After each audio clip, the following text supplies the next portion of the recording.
जी, आज कुछ दिनों बाद आपसे मुलाकात हो रही है। कुछ तबीयत ठीक नहीं थी जिस वजह से मैं पिछली 2-3 दिन वीडियो नहीं बना सका। आपसे लास्ट बात हुई थी जब 2 मैचेस हो चुके थे इंडिया और ऑस्ट्रेलिया के, और मैंने आपको कहा था कि तीसरा मैच भी इंडिया जीत के सीरीज़ को वाइंड अप कर देगा, और actually it should have happened that way. वैसा ही होना था, but for the insanity of mister Glenn Maxwell. I mean, I don't know कि वो किस प्लेनेट पे इस वक्त क्रिकेट खेल रहे हैं। He is in the purple patch of his life, और एक ही महीने के अंदर वनडे में भी एक एक्स्ट्रा ऑर्डिनरी 100 स्कोर करना, और उसी सीजन में उसी महीने में कुछ दिनों बाद T20 के अंदर भी एक बिल्कुल उसी तरह की इनिंग्स खेलना। कमाल है, इस बंदे ने ना अपना लोहा मनवा ही लिया आखिरकार। For a very long time I always thought कि एक इफीसा प्लेयर है, यानी कि यूटिलिटी प्लेयर है जो कि कभी कभी डिलीवर कर देगा थोड़ा बहुत है क्या, लेकिन इस वर्ल्ड कप में he has proved his progress. और क्या इनिंग्स खेला बंदा। आई मीन, इंडिया को उस दिन सीरीज जीत जाना चाहिए था। और पहली बार देखा मैंने अपनी जिंदगी में कि 2 ओवर्स में 43 रन चेज हुए हूँ।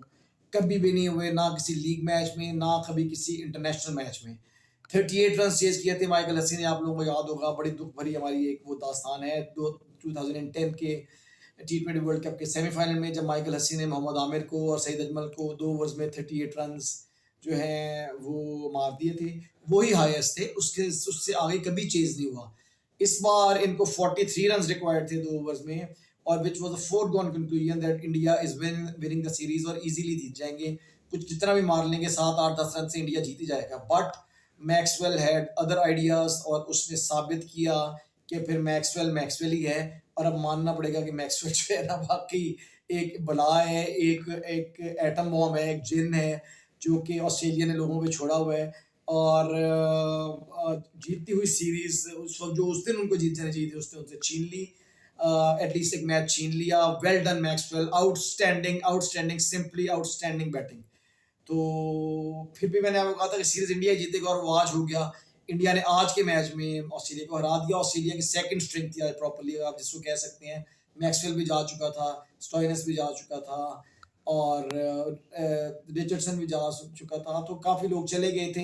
India should have had an easy win today. इतनी इजी नहीं हुई, लेकिन इंडिया ने आज मैच हरा दिया ऑस्ट्रेलिया को, और finally they back the series. और आई एम वेरी श्योर कि चौथा मैच भी इंडिया जीत जाएगा, लास्ट मैच भी। It will be a 4-1 result जो कि इंडिया जीतेगा।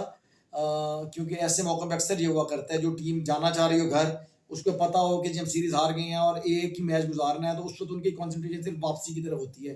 वापसी पे अपने टिकट्स की तरफ कॉन्सेंट्रेशन होती है उनकी। उनकी कॉन्सेंट्रेशन मैच में नहीं होती है। I am very very sure कि अगला जो मैच है वो भी इंडिया जीत जाएगा, और 4-1 ये सीरीज इंडिया अपने नाम करेगा। खैर, इस सीरीज का क्या फायदा था, ये इंडियन बोर्ड जाने और ऑस्ट्रेलियन बोर्ड जाने। हम तो इसको कोई उसमें, मैं तो सिर्फ क्योंकि बीइंग एन एनालिस्ट उसको एनालाइज करना था। तो बहरहाल वही वाली बात कि इंडिया के जो फ्रिंज प्लेयर्स हैं उनके प्लसेस सामने है। जायसवाल जो मैं आपको कहता था जबरदस्त प्लेयर है, वो आया। सूर्य कुमार यादव ने अपना एक मेडल प्रूव किया अगेन। और भी अक्षर पटेल ने बहुत अच्छी बॉलिंग की, बिश्नोई ने बहुत अच्छी बॉलिंग की। तो इंडिया की सेकंड स्ट्रिंग जो है ना, वो तैयार है। They are ready to take over the metal from the seniors. इसके बाद बात करते हैं PSL के जो ट्रेड्स हो रहे हैं। इफ्तिखार जो है वो आ गए हैं मुल्तान में, और राइल रूसो जो कि बड़े इंटेग्रल पार्ट रहे हैं मुल्तान सुल्तान की टीम का, वो चले गए हैं कोयटा में। इसी तरह हसन अली साहब आ गए हैं कराची में, और मुझे नहीं पता वो कितना फ़ायदा दे सकेंगे। I think he is a finish product.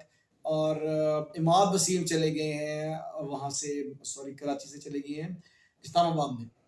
Islamabad by itself always has always been a very strong team.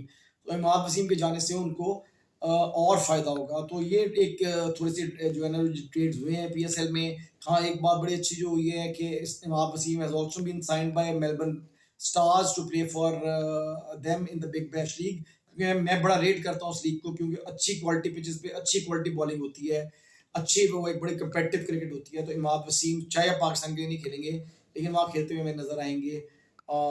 ये एक अच्छा साइन है कि आई मीन हमारी जितनी रिप्रेजेंटेशन इंटरनेशनल लेवल पे हो, तो पाकिस्तान का नाम ही रोशन होता है, और क्या होता है।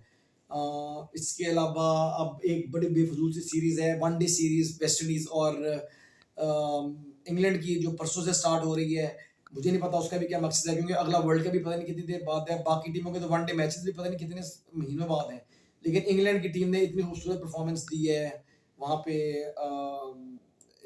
वर्ल्ड कप में कि वो शायद वो चाह रहे हैं कि हम दोबारा वनडे क्रिकेट खेलें, तो वो वेस्ट इंडीज पहुंच गए हैं, तो वो भी एक फजूल सी सीरीज होगी। हाँ, एक मैच और हो रहा है जो न्यूजीलैंड हार रहा है बांग्लादेश से, तो एक ये भी डेवलपमेंट थी, ये भी आपसे बात करनी थी। बाकी चीज़ें ये है कि ये सीरीज खत्म हो जाएगी, परसों का मैच जब खत्म होगा तो फिर मैं आपके पास इंडिया और ऑस्ट्रेलिया का मैच परसों है खत्म हो जाएगा, तो then I will come back to you. उसके बाद there will be a bit of a break, उसके बाद बिग बैश स्टार्ट होगा 7 से, तो देन उसको लेके मैं आपके पास आऊंगा, और साथ ही पाकिस्तान की ऑस्ट्रेलिया में सीरीज भी स्टार्ट होगी। देन वील कंटिन्यू टॉकिंग इंशाल्लाह ताला over a period of time. और कोई चीज़ अगर आप मुझसे पूछना चाहते हो, कोई बात करना चाहते हो, मुझे बताएं। मेरी कोई बातें आपको अच्छी लगी हों तो ज़रूर ज़रूर आप इसको शेयर करें, मेरी वीडियो को लाइक करें, सब्सक्राइब करें, कोई कमेंट सेक्शन में कमेंट ज़रूर करें। कुछ और फर्दर आप मुझसे जानना चाहते हैं, जो कोई लैप्सेस मेरे मैं अक्सर कहता हूँ, तो मुझे ज़रूर बताइएगा ताकि मैं उनको इम्प्रूव कर सकूँ। अपना बड़ा ख्याल रखें। इंशाल्लाह ताला आपसे परसों एक नई वीडियो के साथ बात होगी।